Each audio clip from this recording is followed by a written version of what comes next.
Hey, what's up, Noah?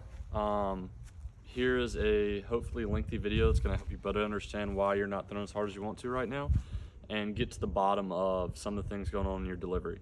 So the first thing that pops out to me when we got that side view where I could really see what's going on is the way that your leg comes up into your leg lift, all right?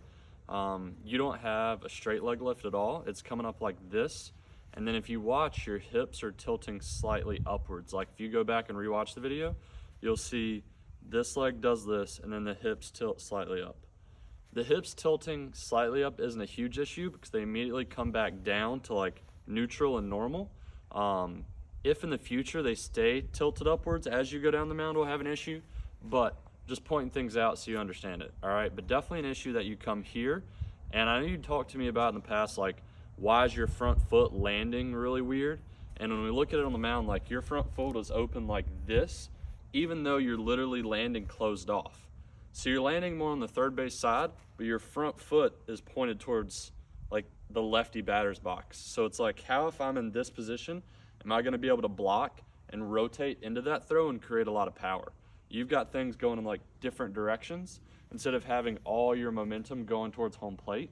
And I think we have to start at the top of the chain, which is we need a more vertical leg lift where it feels like you can control that move in a linear direction towards home plate. So like go in a straight line better instead of we're kind of curved off in a weird spot. And then because this is weird, I'm gonna actually land over here towards third base, but because you're hypermobile, the foot's gonna be open and then things are just rotating funky, right? So let's say straighter leg lift. And maybe come set a little bit closer so we feel stable. If that feels unathletic, then ditch the idea, but we're gonna start off coming a little bit closer, coming straight up, and then thinking you're gonna take the bottom of your foot and essentially take that towards home plate. All right, so bottom of my shoe, kind of like holding that bottom until I land, and I'm trying to go right towards home plate. Those two things should help you stay in more of a straight line towards home plate. And then when you go to rotate, everything's in a much better position to produce energy into the ball and help you throw harder, right? So just to recap, we want this with our leg lift. If you still have like a slight turn, it's all right. Like, I don't think it's gonna be perfect immediately, but we do not want this mechanism in our delivery, at least for right now. If we try it and it makes you throw slower, then sure, we're gonna ditch the idea and start over, dude.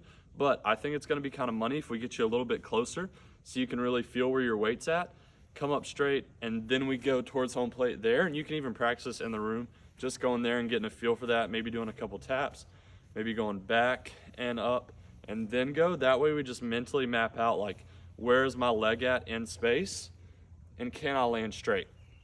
So a more in-depth analysis of that is, we don't wanna actively be thinking about opening up our hips at any point.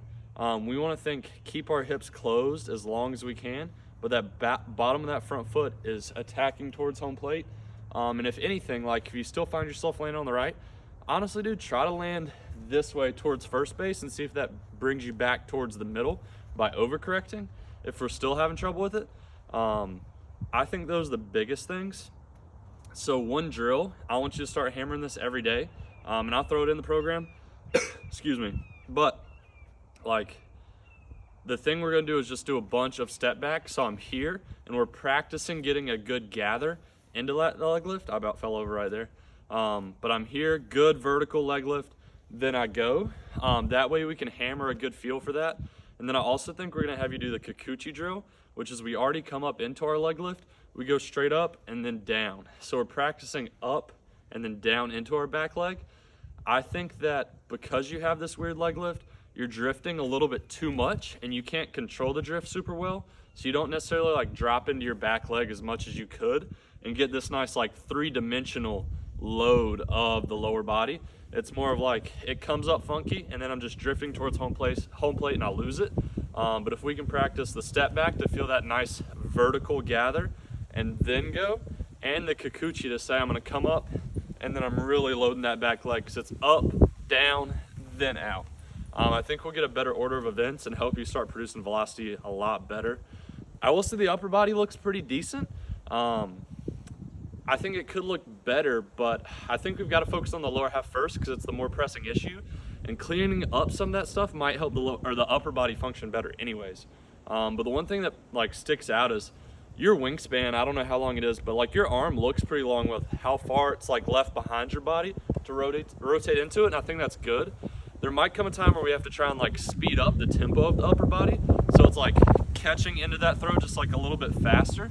But hopefully with learning how to gather better and then drop into that three-dimensional hinge position, everything's gonna clean up and get you moving in the right direction.